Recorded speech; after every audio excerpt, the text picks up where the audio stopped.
Fall River was built on making things. For generations, the city has been powered by the hands of people who knew how to turn raw materials into something real. Today, that story is still being written, just in different ways. This is City Seams, a series exploring the people, the process, and the purpose behind manufacturing in Fall River. And today we're at Merida, where making isn't just production, it's art.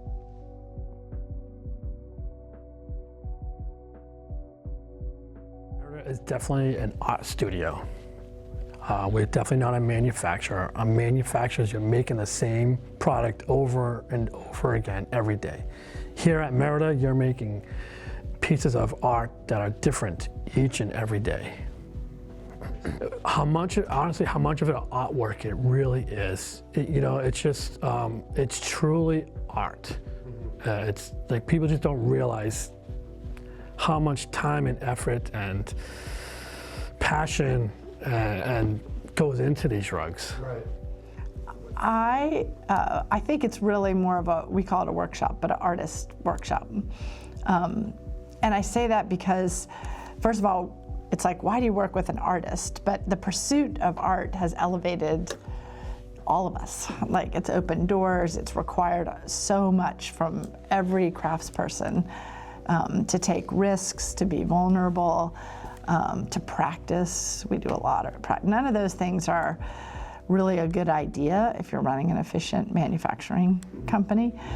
And furthermore, the artists, we've kind of said, you pursue what's in your mind and let us be part of that, versus the market needs blue, or the market needs more of this type of rug or that type of rug. So instead of, which I came from that background, instead of doing market research and saying, okay, this is what will sell, we're trying to pursue like art and things that last and things that are made with people who are putting so much of themselves into it that you feel it when you're there. It's just a very different, I guess, equation than manufacturing. And I think both are great. It's just, what are you pursuing?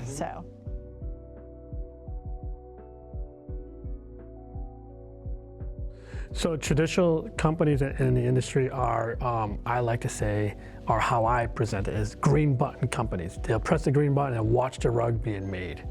Here, we just don't do that. We use the newer technology, but we do old techniques. We do hand weaving with the newer looms. So we just don't watch the rug being made. We're actually making the rug with our own two hands. The first thing is that we've chosen to work with artists. So again, going back and saying, trying to find textile artists who are saying, what's in your head? What do you want to convey?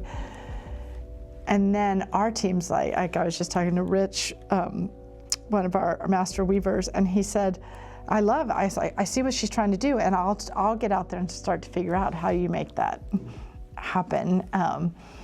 And to see the growth that's brought everyone. So that's a very different track than how can we make a certain rug as efficiently and inexpensively as possible to meet the market. We're kind of almost saying the opposite.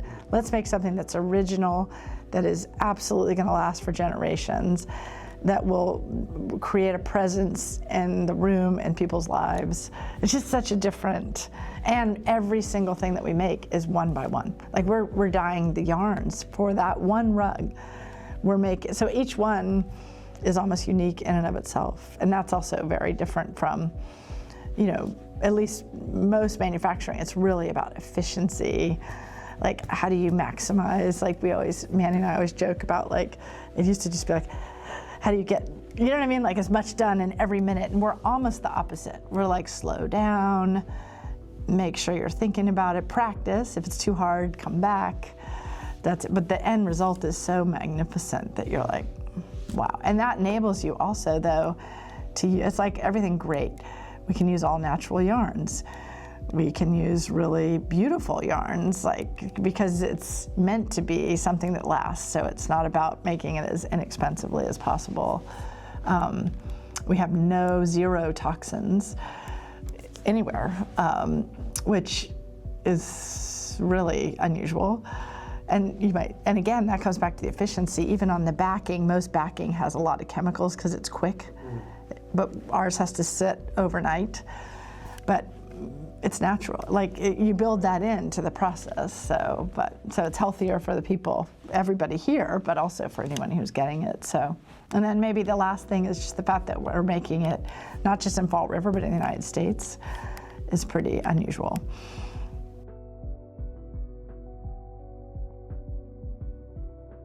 So Sylvie basically comes with a sketch on an 8.5, maybe a little notepad, and she presents it to our master craftsman, Rich, and he collaborates with her on developing the weave, or with VChat that runs our tufting, that would come up with the tufting technique to create her piece.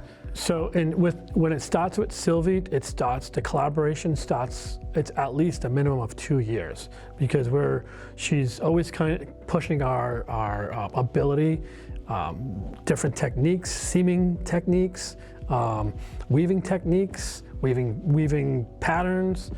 So she's always pushing the envelope in all of our processes.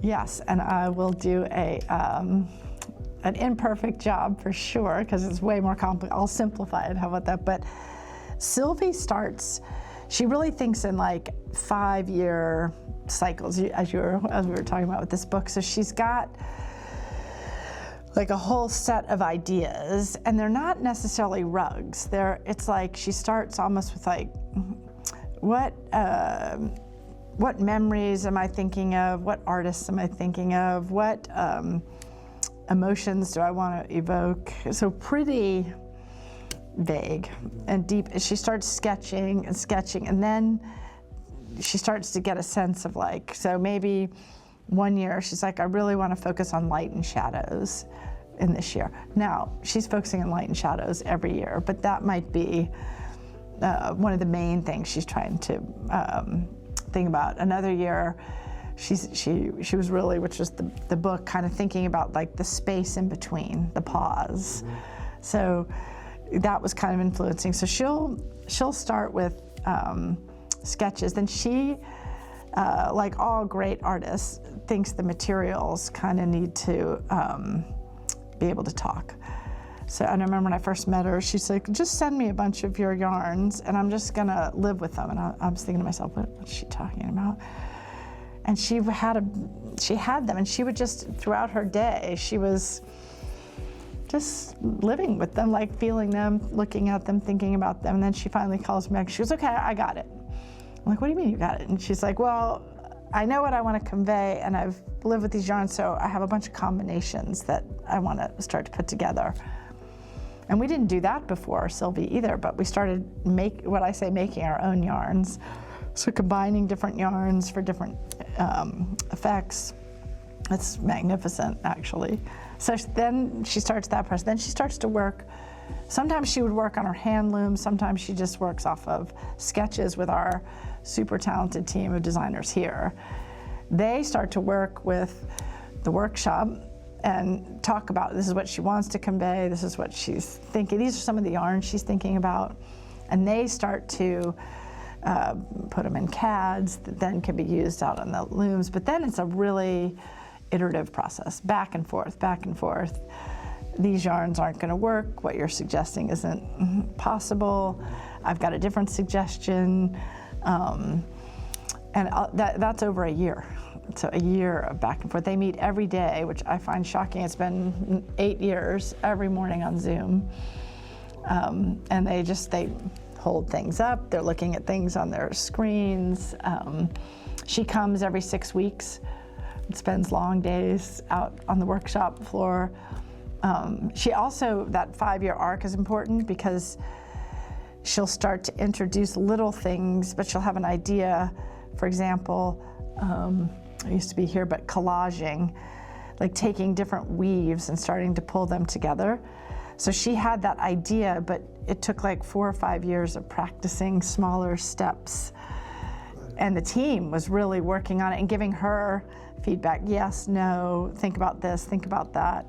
So it's a really beautiful, but it's a very it's like everybody says, it's a slow, patient process, because you're also, both practicing to bring your skill level up, but then the skill level sometimes surpasses the original idea, and so then it's a real dynamic conversation. So, and then in the end, each one.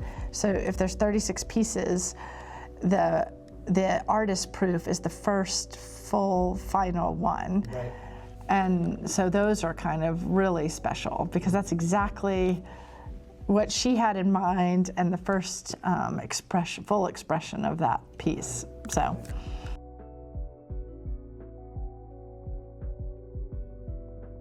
80% of it's done by hand. 20% is done with machinery, believe it or not.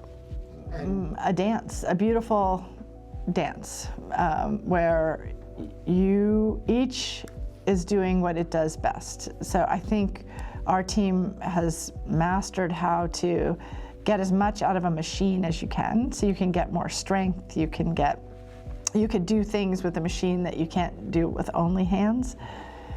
But then I think the hands are everywhere.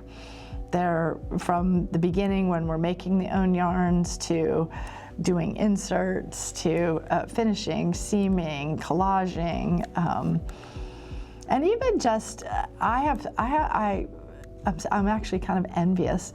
I just feel like if I have my eyes and my brain, hopefully, to think, I feel like all of our weavers have their hands, and it's like they have so much intelligence in their hands and their eyes and their brains, and so the hands are just kind of always working. So I don't think, but we're able to do things with the machines that we would not be able to do if we were only using our hands. So Right. It's quite, anyway, it's like, instead of it being, everyone likes to say either or, I feel like if it's a beautiful continuum, we're kind of capturing the best of both. And it's different in every rug. Some rugs might lean a little bit more towards a machine, some might lean a little bit more towards hand, but a dance, I think of a dance, a beautiful dance, where you're getting the most out of each partner.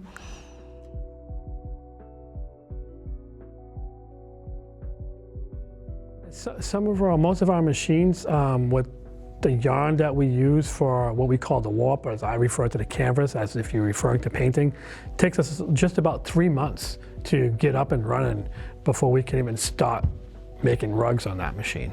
That's right. Sure. So we work with Sylvie, again, starts 2 years ago, and she gives us a color pattern.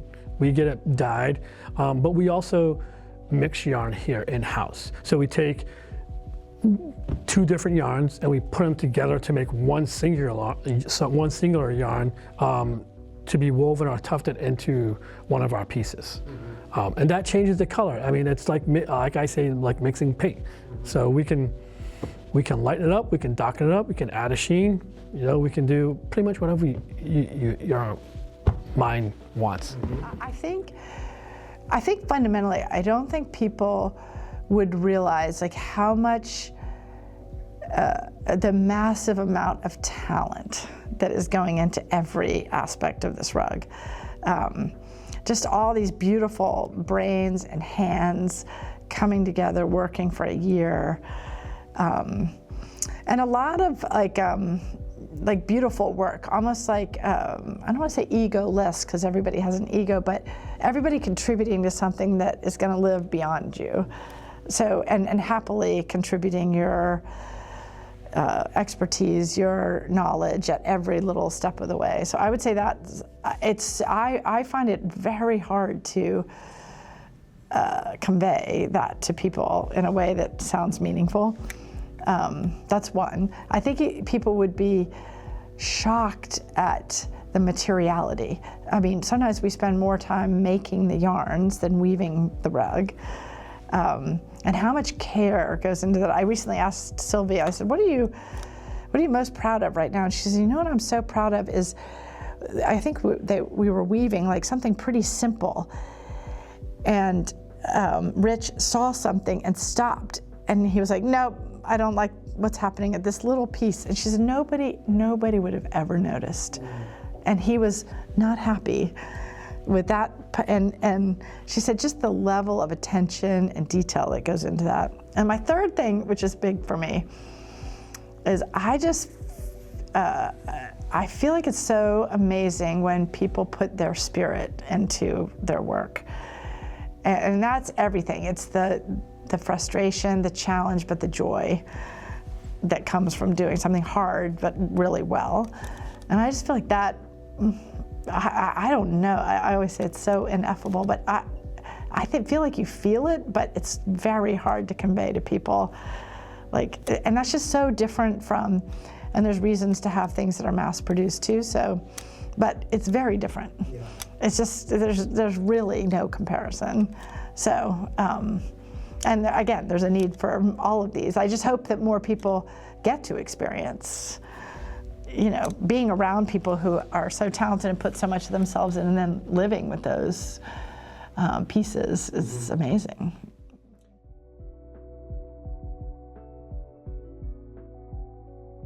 So Fall River is the heart and soul of textiles. We were like weaving capital of the world at one time, and the talent's here. It's just in different industries right now, but the talent is here. From a weaving, dyeing, anything to do with textiles is here in Fall River. It's definitely here. We got to find a way to tap it. The first, why we're here is luck. I mean, we were here originally more as a manufacturer, and we thought about, we had half our team in Boston and half our team here. And we thought, originally, we're like, well, we'll move to Boston to be closer to the clients that we were at the time working with. But it so quickly became clear that the talent pool in Fall River was like 10x. So we were like, well, that's a bad idea. So then we moved the whole thing, we closed Boston and we moved all the weaving and finishing here. And then, but even then we were doing more manufacturing. But then as we started to get into making our own things, and it took a while, but Manny was really key in helping almost convince people that they could believe that a textile workshop could exist. And it's worth investing their time in their career to come and work here. And then so the benefits for us though, and I feel like we're barely scratching the surface, but it's just, there's so much talent here, there's so much respect. The city itself, as we were just saying, really for 100 years has been built to support textile, well, probably manufacturing in general, but textile manufacturing in particular.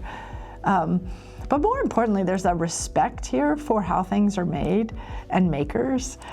And that's really worth a lot, because that's really rare in the United States. And so to have so much of it in this, I would say this whole part of Massachusetts and Rhode Island, it's so special. Whether it's furniture makers, or it's just, there's a lot of makers, there's a lot of creative talent here, because there's also a lot of respect for it, which I hope we can kind of amplify throughout the United States, because I think it's pretty remarkable. Yeah.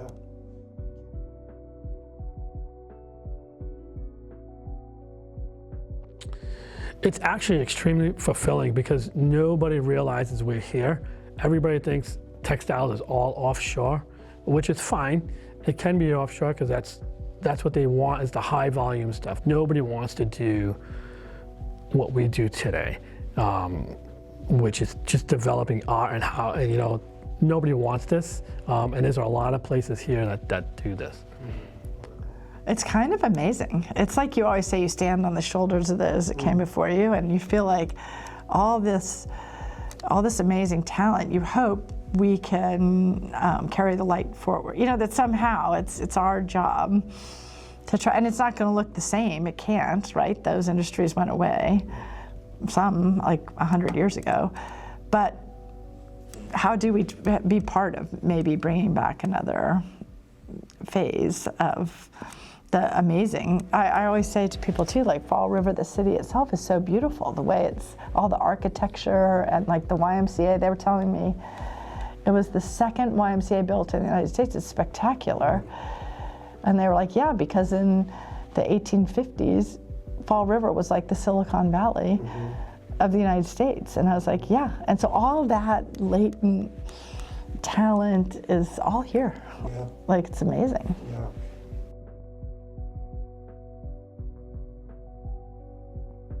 Whatever you refer to textiles, whether it's weaving, seamstress, dyeing, anything to do with textiles, the talent's here in this city.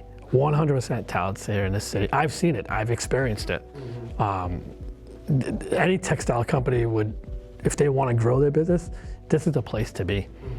I think this making, so people who really have a respect for getting in, learning, because it's slower than, you know, like, I don't know, if you get a job,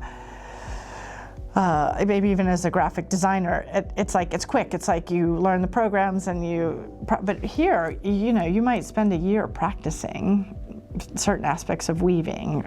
And so I think that the talent that's here recognizes that, like all great artists, it doesn't happen overnight. Like, it's not a quick, so finding people who have great problem-solving skills, great, beautiful mathematical minds for weaving, amazing with their hands, patient, and creative. I mean, there's so much creativity here. We're lucky enough to know a few furniture makers, they say the same. It's the same. They're like, you have to apprentice it, because they're like, your hands learn at a different pace than your mind. And you have to respect that. And I don't know, maybe it's our, you know, where society is right now, but everything is going the opposite way. It's quick. And everything here is like, everything really great is a little bit slower and worth it. Right. Worth the hard work and time to become an expert. So I feel like that talent is, and we're just starting to try to work with some of the high schools, but it's great that there are, like we were just talking about, that there are weaving programs, there are textile programs, there are, and that's so exciting to me. So that that's a sign though, that the talent, the area recognizes that talent, because you don't find that, you know, just go, you know, 40 miles north into the Boston suburbs, that doesn't exist.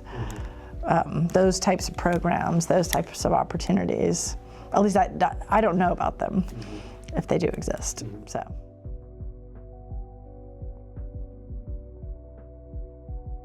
The challenge is people look at you still as a manufacturer, not as a workshop or a studio, okay? So the fear, I say it's fear. Fear of manufacturing. If the machines are not running 100 miles an hour and you're not pumping out volume, then you're not doing anything, which is so far incorrect, because you spend a lot of time with product development. Producing some of the rugs that we do by hand just takes 16 weeks potentially to do one rug. It takes you 1 week to weave one rug. It takes you 1 week to seam one rug. So the time, so that's why I talk about fear. You can't be fearful to put yourself out there, and this I don't know if stigma is the right word, of the traditional textiles of, oh, it's offshore or it's going to go away, and be afraid to get back into it. Right. Well, the first and the second and the third are the cost.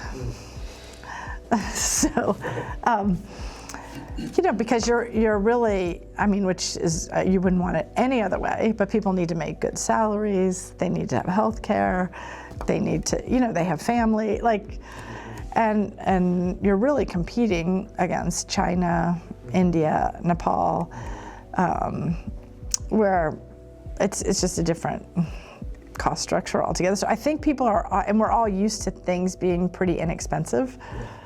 So I think the hardest thing for people is kind of, I think their first thought is like, oh, you're gouging us. I feel like saying, well, come see, this isn't a get-rich strategy. This is a very enriching strategy, because we're all very passionate about it, but it's not, we're not trying to gouge people. But so I think it feels that way to people who can't imagine why this might cost what it does. So that's one challenge. A second challenge is, at least this is particular to rugs and textiles, but 90% of all rugs are plastic, so they're made with synthetic yarns, even the high-end ones.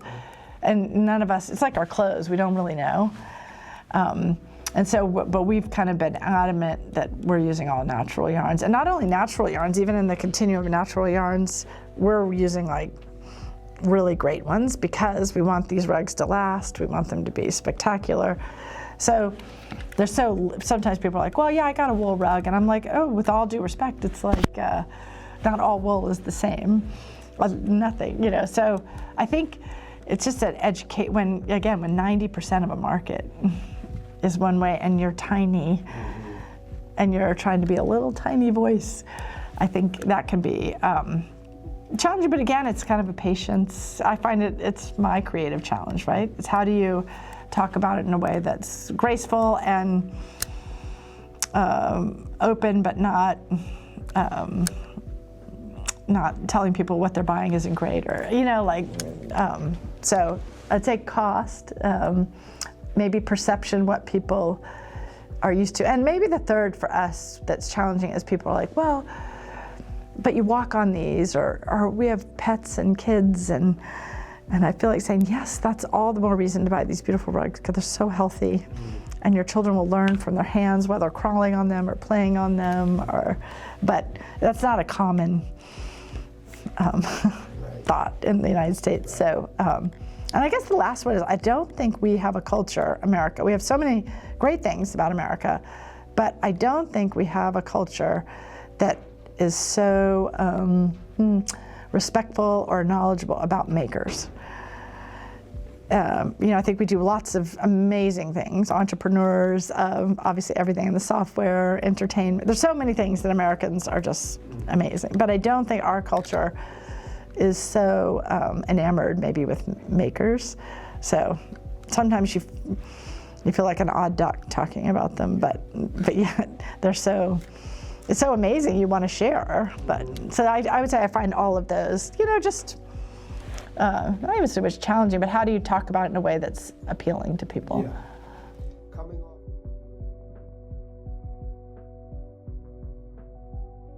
Special, you know, because everything started in America, you know, so it's and it shows the rest of the world that, hey, you can take the high valuable, look at us, we're not going to go away. Here's us, we could do it even better. You can have that cheap stuff, but here's what is even better. Well, for me, it's kind of a labor of love. I just think it's so, rewarding. I remember, like right before I bought the company, I was like, I would love for it to be a place where there's so much joy and pride in what we're making. And everyone was kind of like, okay, Catherine, whatever. It's a company, it's a job. But honestly, there's great satisfaction, and I don't mean every minute of every day is joyful. I doubt that, but I think there's a lot of pride, a lot of joy, and I think I'd love to be part of, within Fall River, all the other people who are trying to do this too, is just be a part of helping America see this part of America too, that there's lots of great creative jobs that add a lot to people's lives. So it's almost like also challenging that you can actually have work that you love. So you don't just have to work to live, you can live to work too.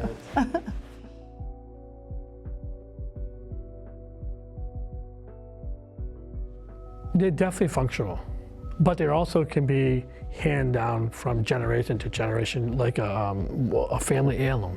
100% that's our collectible series, that's what it's meant for. You know, we can repair anything.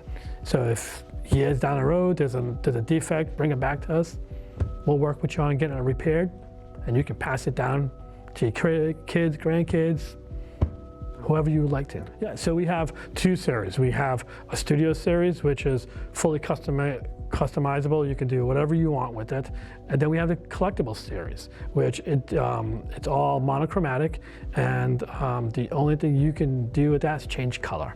You can scale it up from a 6x9, but you can't change design because it's a collectible piece. We make one of 100, one of 50, but our studio series, it's whatever you want to do, we'll work with you. marriage of that. Oh yeah, a marriage. I certainly think they're collectible, and Manny is working so hard. We're kind of equally passionate about thinking about how to repair, how to clean, how to conserve the rugs. So in that way, to me, they're functional. Like they have to be, right? You're going to spill, spill wine on it or spill salsa, or I don't know. Things are going to happen, but you've got to be able to repair them, clean them, make them functional. But they're also collectible. I mean, I have a rug that's from my great-grandparents. It's an old Persian rug, and I love it mostly because they loved it. But it's still beautiful. I mean, it has imperfections where it's been repaired or whatever, but the rug's 100 years old.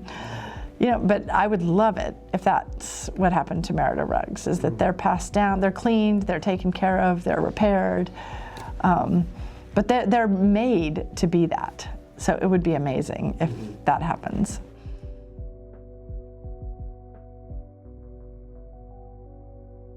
I hope they feel a piece of all of us here from Merida, because we all put ourselves into it when we make a piece. And actually they do, people have come back and speak very highly of, like, they can't, there's a vibe that they get when they get our rugs. I hope they feel that, like I said, the spirit of all the hands that were involved in making it. The joy, the pride, the hard work, the humanity of those rugs. And I often, of course, I have lots of them in my house. And people are always at my house, they're like, oh my God, I just feel your house feels so nice or great. And I'm like, it's the rugs. It's absolutely, and everyone laughs at me, of course, but I'm like, I'm telling you, it's the rugs. And I share this last bit. To me, it's like when you go to someone's house who loves to cook, loves it. It's like whatever they're serving is amazing. Like, I think I'm a decent cook, but I don't love to cook. So I think you would be like, that was fine, it's nice. But when you go to someone, they put so much of themselves into it. You taste it, you feel it, that's how I feel Merida rugs are for people. That you feel it. Even if you don't realize that you're feeling it, you feel it. So at least that's what I hope. What's happening here at Merida is a reminder that making isn't just about production. It's about intention, creativity, and pride in the process. And in a city built on manufacturing, that story is still being written every day. This is City Seams, and this is just one of the many stories being made right here in Fall River. We'll see you in the next episode.